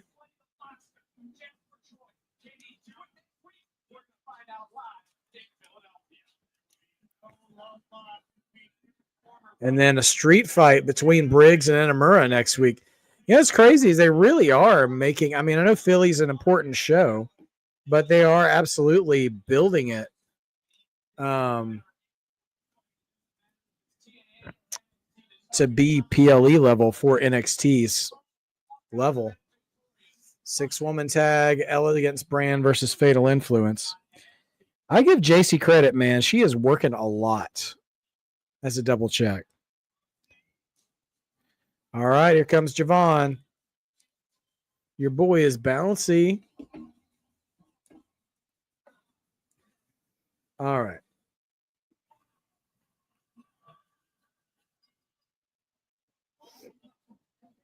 Okay. Justin, you know, we haven't seen Tony since he had his Tony Soprano moment at the end of NXT, 2 weeks ago now? And I saw somebody say, you know, a lot of us were speculating as to who rolled up on Tony, but somebody also said, what if that was Tony's write-off from NXT and that he's going to be called up to the main roster? And the more I sat with that, the more I'm like, I actually think that is perfect that you give Tony a literal Sopranos ending as his call-up instead of having him, you know, go over, put somebody over in a match. Because it was the last shot of the episode. And we hadn't really seen Tony at all that episode. And in that episode, we saw both Stax and Luca at different times saying no family lasts forever. So I felt like a real, you know, looming, foreboding thing. So I don't know where you'd put Tony on the main roster.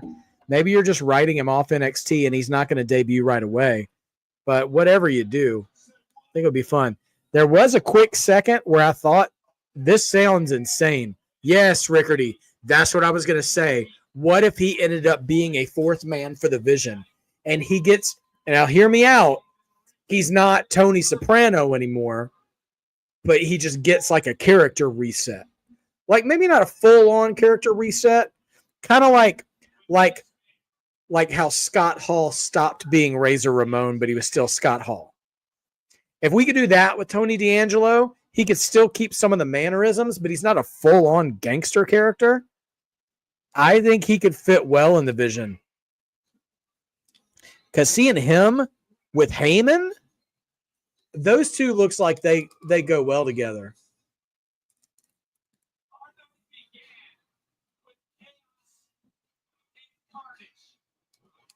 You know what? I don't like to use the word aura a lot, but I'll tell you one thing.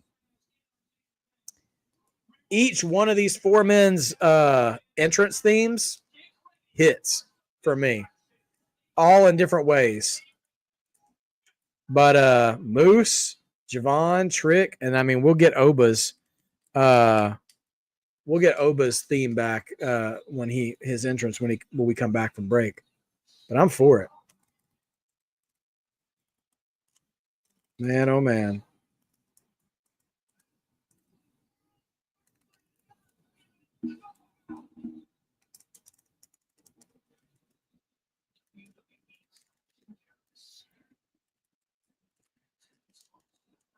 Yeah, Oba and Moose for sure. Oh no, Justin. I don't want Tony replacing someone from the Vision. I think he would be a fourth member. He would be an addition, not a replacement. No. Because Bronson and Braun are gold. I wouldn't replace anybody. I'm just saying, like, I think Tony's presentation would pair well with having Paul Heyman as a mouthpiece, not as a mouthpiece, but like just even as a partner, you know, and manager. Yeah, I think he could go well, because if you're already looking, and I know not all these guys are going to be around forever. Some of them are working part-time or whatever. But if you're dealing with CM Punk, LA Knight, Jey Uso, and Roman Reigns, that's 4 guys. So, yes, Angela sees the vision, no pun intended, for War Games. If you can get him in soon, then you got a 4th guy for War Games. And it absolutely seems like the Vision is our faction for War Games. I do not want... I don't want the MFTs in War Games. I don't want Solo in the M. I do not want a bloodline-centric War Games again. We did that last year. It was what it was.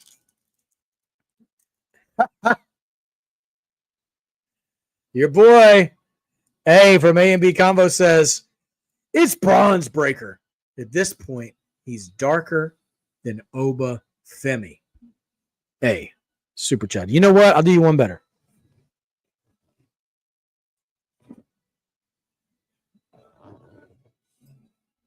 My boy said, he's 49 years old and he's 40. What does that make you? 10? He's fat. Anyway, yeah. Bronze Breaker out here, man.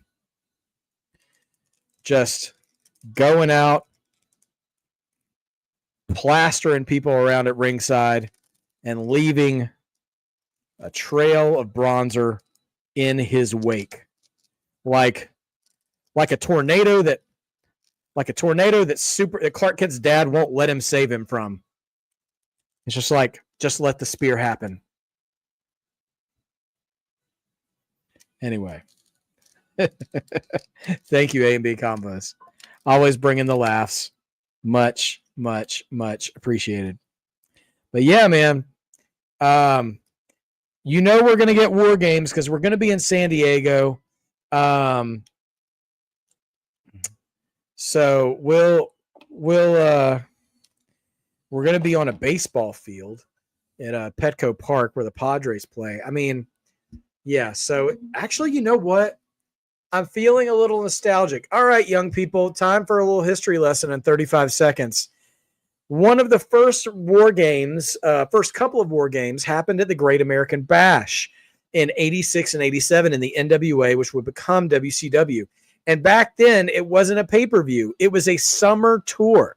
And when it was a summer tour, those first few War Games matches, some of them happened outdoors. So having an outdoor War Games match could be, what, almost 40 years in the making? It's pretty wild. Listen, eventually Braun is going to break away from Seth Rollins, and that is going to be epic. You know who else, by the way, stop watching NXT. I'm going to lay it down for you right now. One of these days, you think that's going to be a face turn? Hear me now, believe me later.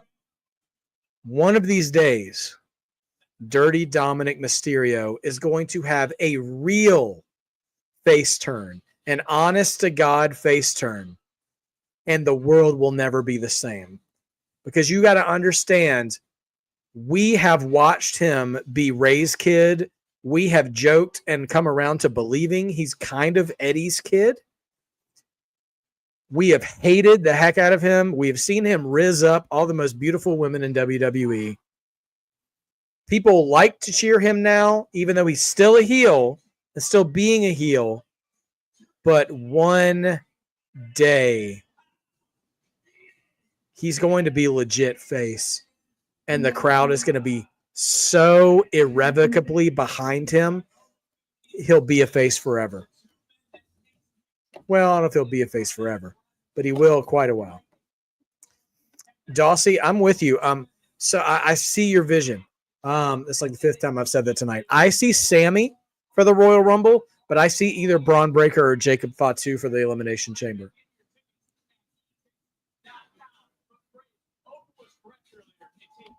I think Braun would make more sense for the Chamber because but also at the same time, I think if we don't do Roman versus Seth at next WrestleMania, I don't know if we'll ever get it. And we need to have that final chapter where this version of Roman is finally like, we are going to end this. We are putting the betrayal behind us. It is over. And they need to just have it out. And I would like to see them reconcile. Not necessarily dress up like the Shield again, but just respect each other in front of the fans. All right, DARKSTATE's here. They're all throwing masks at each other. Oh, Javon said, I want some. All right. Chaos in the ring. Loud NXT chants. Oh, yeah. It's very much, Angela, you're right, a Batista Triple H storyline. And it's fine. You know, it's been 20 years. 20 years since we've had that story. Dirty Dom and Zilla as a tag team would be nutty.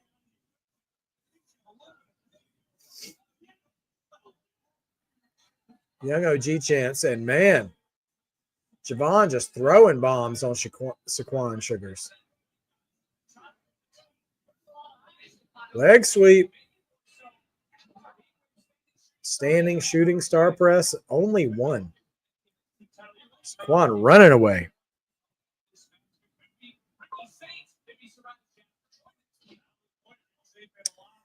Yeah, I mean, I don't know when, but one of these days Mox will come back because they'll induct the Shield into the Hall of Fame. I mean, as long as he's still with us at that point, that's absolutely going to happen.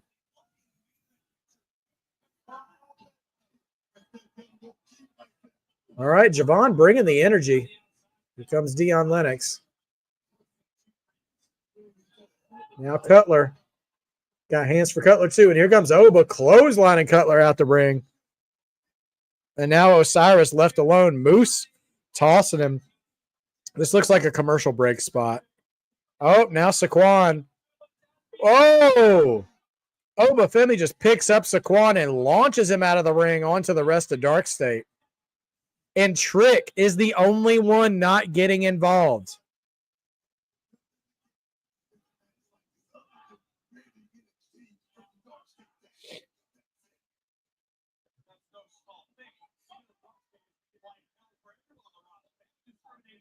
Oh my gosh. Oba Femi and Moose are grabbing Trick and they throw Trick out of the ring onto DARKSTATE. Trick lands on his feet and he's turning around in a circle like that John Travolta gif, being like, what?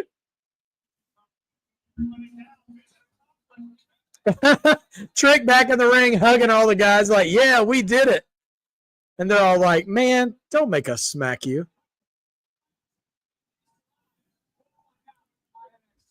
He's fist bumping all of them now. All right, that was amusing.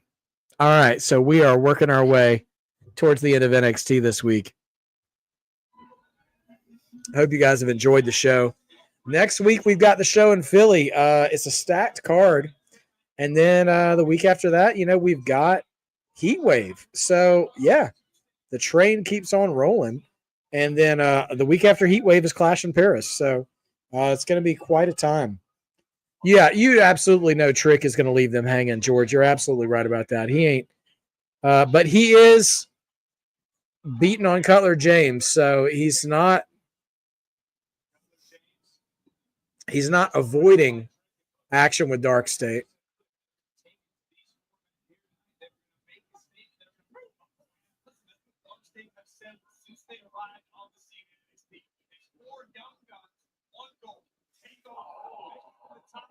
Trick with a clothesline to Cutler James. Cutler dropping to his knees up or against the ropes. Oh, double clothesline. Both men down. Trick rolling tags to Moose. Here comes Moose.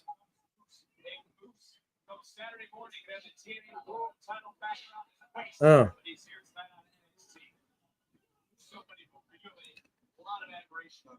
Angela, who do I see beating Cody for the title? Hopefully that's not for a while. But I wouldn't mind seeing Jacob Fatu do it. I know that sounds crazy, but he needs more build and more work. Honestly, I wouldn't hate Drew doing it either, just not right now. You know what, too?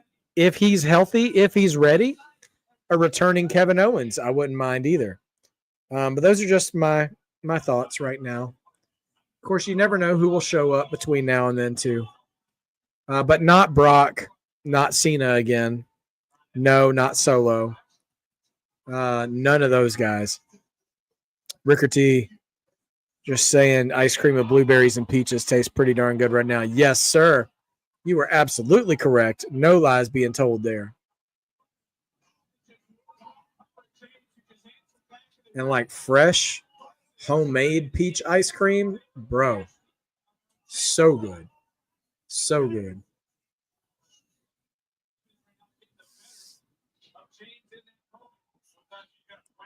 Javon tags into Oba. Cutler James is getting it in this match, man. He is getting handled. Also, maybe a heel CM Punk. Maybe not like a heel CM Punk, but you know. Well, no, I'm saying that I'm not picking Sammy to take down Cody. I would think Sammy to beat. Actually, you know what? I guess I'm wrong. Okay, no. Rickardy, I would have to say Sammy because I would think Sammy would win the Royal Rumble, and if Braun turns on Seth Rollins, Braun could be world champion, and Sammy would have to take on Cody. And honestly, I know some people feel certain kind of way about some of these wrestlers, but I wouldn't mind seeing a feud with Cody versus Sammy or Jay, like someone who has been one of his ride or dies over the past year, and been his friend. I think that you could tell a powerful story there.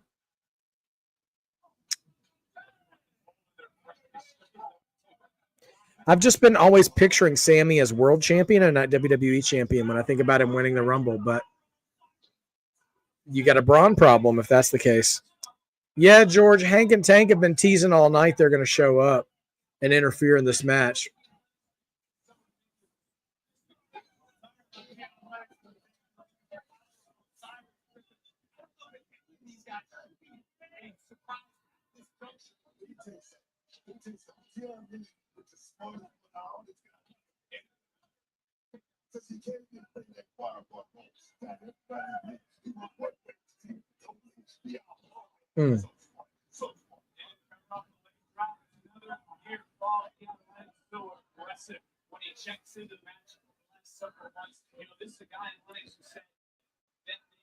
A heel Randy Orton. That wouldn't bother me because we haven't really gotten that feud yet either. And I think Randy is that's going to be hard. That's going to be hard though, because you have this upper echelon of guys who aren't retired yet, but might as well be, with like Randy, Cena, Punk, Roman, all those guys.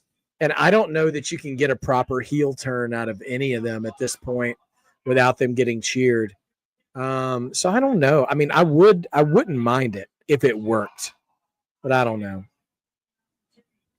Jacob Fatu, man, Javon can just dive anywhere, man. Bro is bouncy, just like his theme music says.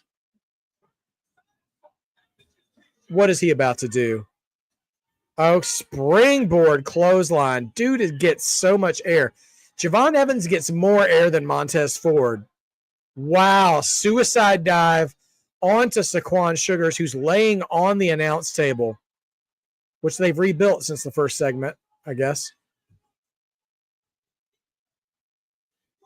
Loud young OG chants from NXT faithful. Man, Dion Lennox with a nasty spine buster. Oh,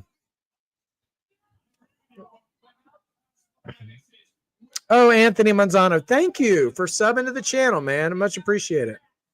Yeah, Punk, Orton, like, you got a lot of options there. Jacob Fatu coming up next, though, man. I don't know. Like, what kind of heels could he be working with on SmackDown? I almost feel like move him over to Raw, but I don't know.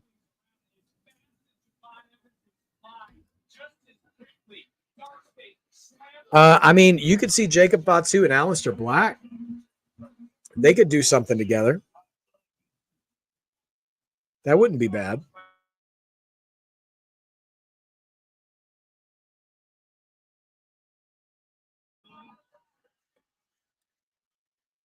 Anthony asks, why do you think it's easier to book a bad guy like a badass champion, and it's harder to book a babyface with a major title, but it's easier to book them chasing the title? That's a great question, Anthony. I mean, I think that's storytelling 101 is that deep down, all of us want to cheer the chase. We get behind good guys because we want to see them achieve something. And when you've seen it happen, it's harder to maintain that excitement. And when a bad guy is champion, it's easier to book because they can cheat. They can escape. They can chicken out. They can do whatever to keep the title. And that should, when it's done right, just make the crowd angry and make the crowd want to see them lose because they're cheating their way. Man, massive sky high from Moose. Yeah, I think it just speaks to the inner desires of fans and what they want to see. It's basic storytelling, you know. Yeah, but Eddie was cheating, but like the truth is Eddie cut that one promo against Brock Lesnar where he copped to being a drug addict and how he said that he's making a second chance in life and he has so much passion in his voice. Frog Splash. Oh, wow. DARKSTATE bum rushes the crowd and the baby faces and breaks up the pin. From the moment Eddie stepped to Brock, it was like David stepping to Goliath. And he said, yeah, you know what, though? My new addiction is taking that title from you. And let me tell you, man, when an addict needs something, he'll stop at nothing to get it. So I'm going to stop at nothing to take you out.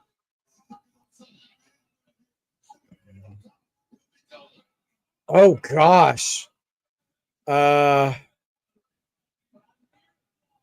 had a messy tandem move there. DARKSTATE slingshotted Javon into a backdrop, which Saquon then did a leg drop off the top, but Javon wasn't in position, so he kind of landed on his face. Oh my gosh, what a sequence.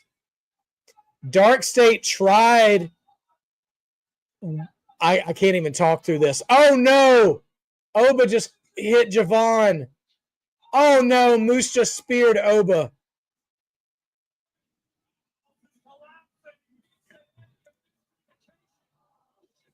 I thought that was going to be the finish.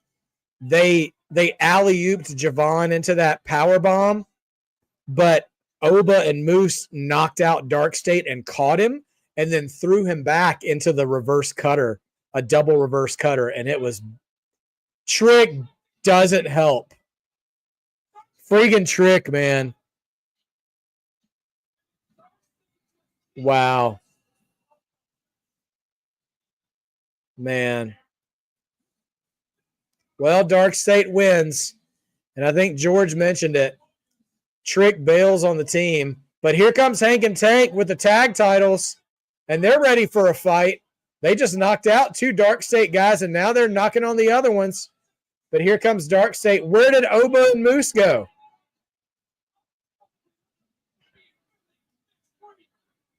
Man, well, we're going off the air with with a fight in the middle of the ring. Man, that's that.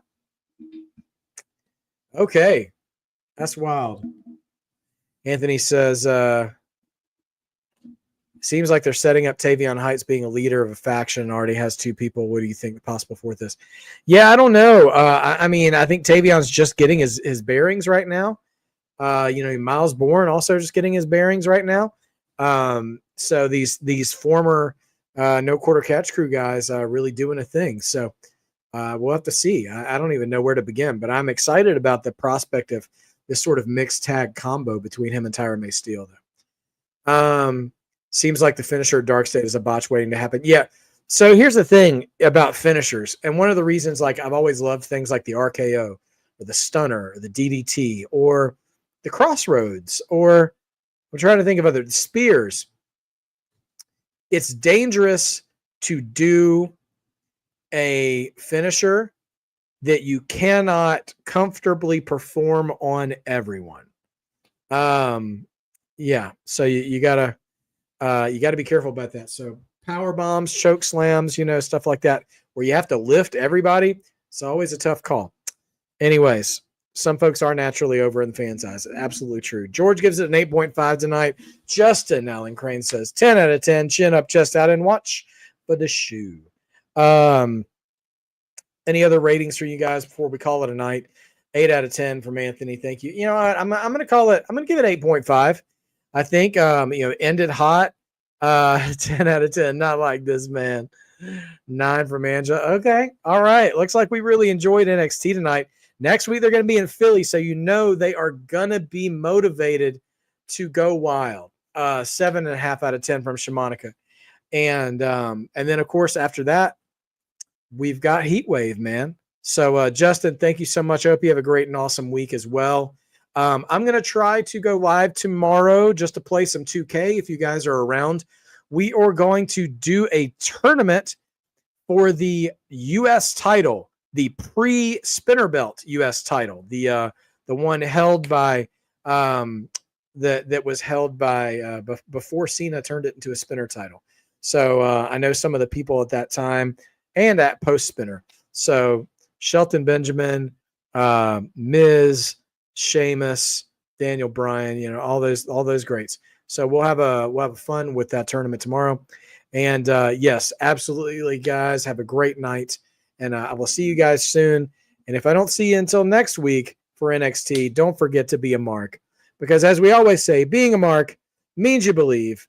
Believing makes wrestling better. Have a great night, everyone.